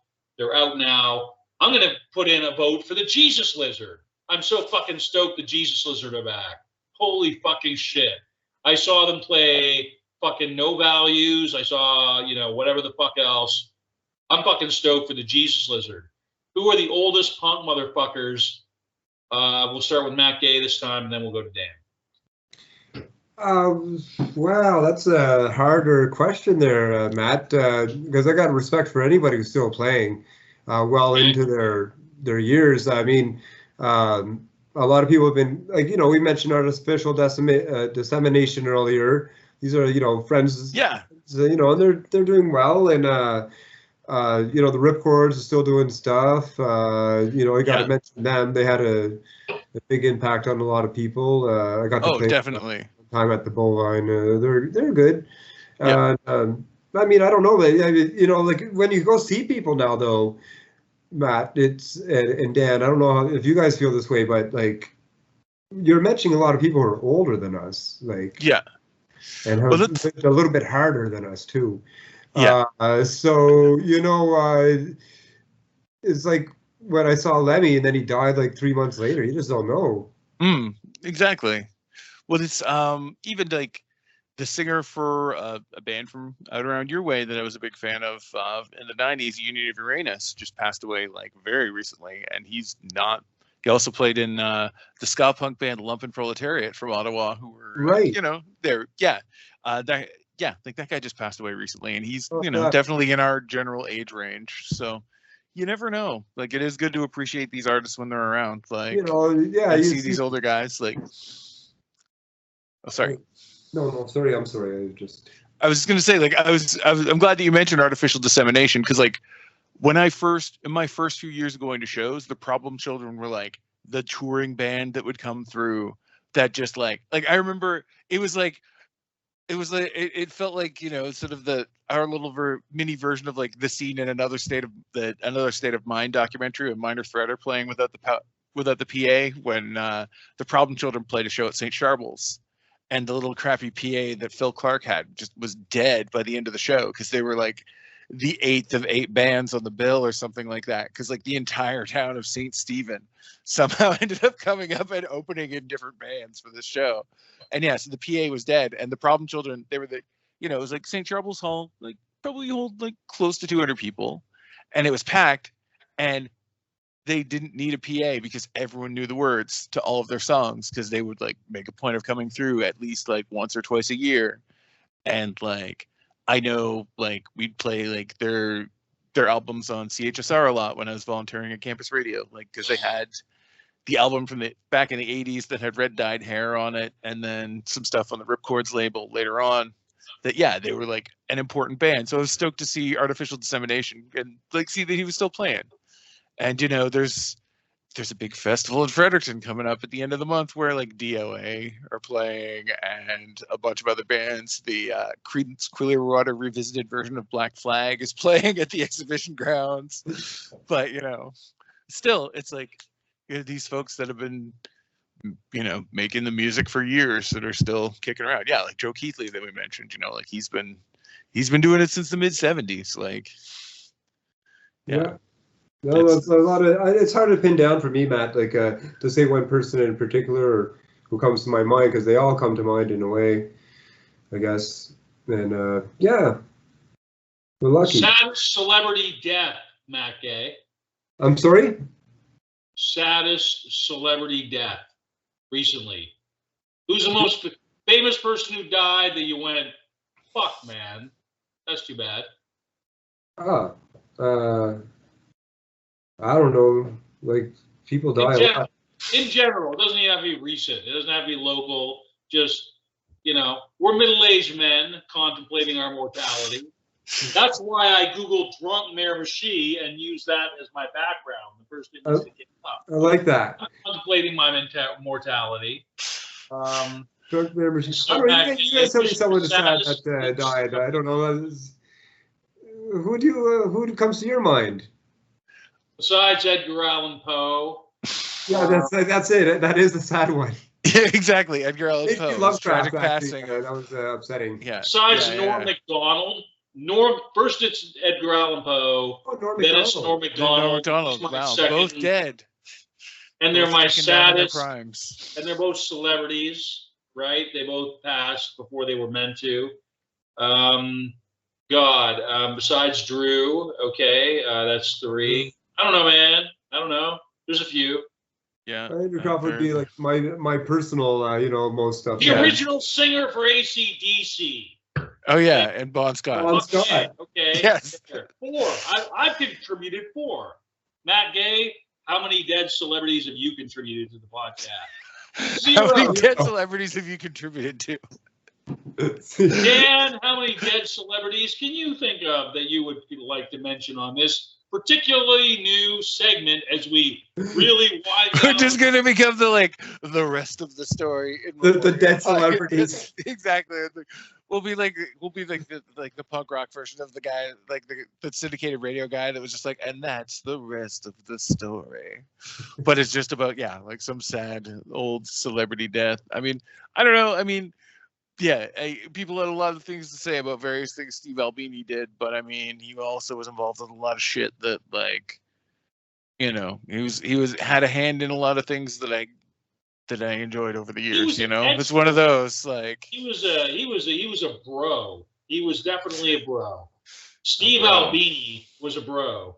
He wasn't like fucking the molester. Chester the molester, the famous motherfucker. I was like, I'm going to make a joke about Drake. Matt, okay, famous, who's your favorite criminal musician? Oh, it's Gigi Allen. That didn't take long. Actually, not long ago. Yeah. Oh, wow. At the Museum of Death, it's there. There's still poop stains on it. Apparently it was dropped off by Merle to this guy who was running the Museum of Death. It had ended up on the church no longer wanted it because it was being vandalized so often. So just too much pooping on the headstone. Yeah, so they took it away, right? They had to remove it. And then it ended up in the possession of Merle through his mother, I suppose, which was then sold to this Museum of Death.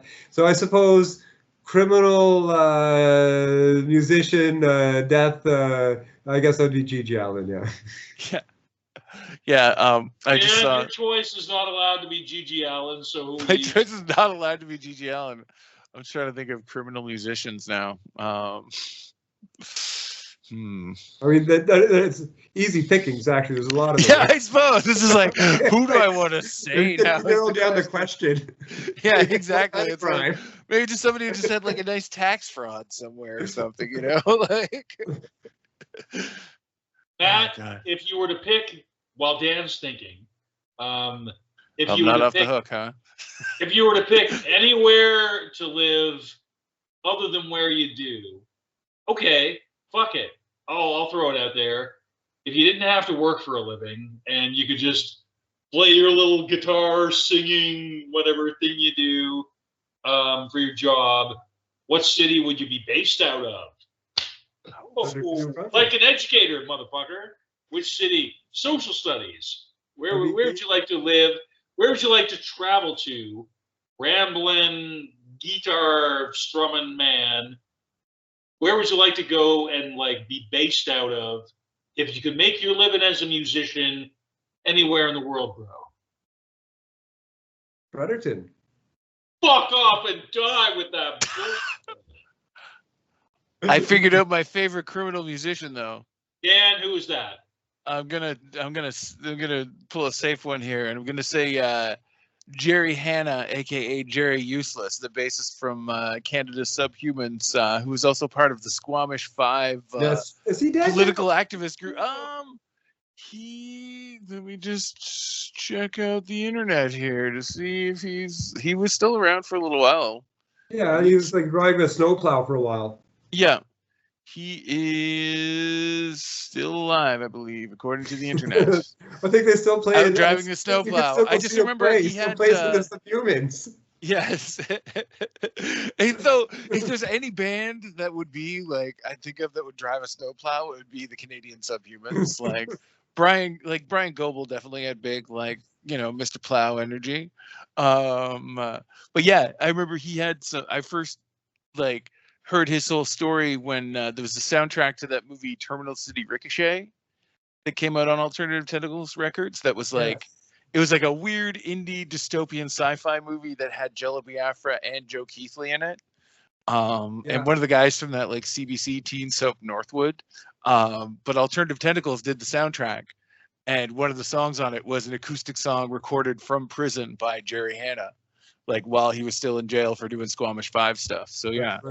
Favorite criminal musician, I'll say right there. Yeah. That's a good one. That's a good shout out. Yeah. Anyways. Exceeded my expectations on every level. Thank you, gentlemen. Matt, I hope you can see why I dig doing a podcast with Dan so much, because Dan is a goddamn encyclopedia of really granular, minute fucking knowledge in certain areas. If you get this man started about graphic novels, if you get this man started about wrestling, it's just it's the same holy fucking shit. No wonder you work for the federal government, because it's just facts at the ready. Okay. And I'm just that's one way of looking at it, I guess. I'm just I'm impressed. I'm impressed legitimately. And I have just such respect for it, because for me, I just really look at it from a kind of holistic perspective. I'm well, I like education, so I guess I'll do a thing about that.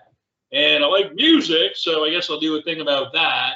And that's pretty much as far as it goes. And the only thing that redeems either of it whatsoever, even a bit, is that I got a colleague on, in terms of Dan, and I got a colleague in terms of Doug over at the other one, who have command of the facts on the ground, who have the lived experience, where it's just not just well, that, kind of weird, borderline autistic dude there has a fucking notion to do a podcast, so I just, much respect. And that was a very crass fucking thing that I just said. I shouldn't have said it to the neurodiverse, but fuck it. It's not the education podcast. Header injury convention, fuck it. We've already gone there, people. This is my way of trying to wind it down. I'm trying to legitimately end the recording, and I'm just going to now, having kind of flummoxed it awkwardly on the descent, but still, I'm only 5 cans of Alpine in at this point. Man, I got to get it myself. Gentlemen, before we adjourn the recording, but not the hanging out, I will end the recording, but I fucking refuse to end the hanging out. At least until we all fucking, refresh our fucking things. I will say, Matt, it's been an absolute goddamn pleasure. For the people who are listening, it has been a pleasure, not even for us, because we know what the fucking deal is. And is there anybody or anything you want to shout out before we go? And then I will extend the same question over to Dan. Matt, I want to thank you very much for having me on. I haven't been interviewed by anybody in 20 years. So I appreciate that. To their detriment, fuck those assholes. Thank you so much. You made my week 100%.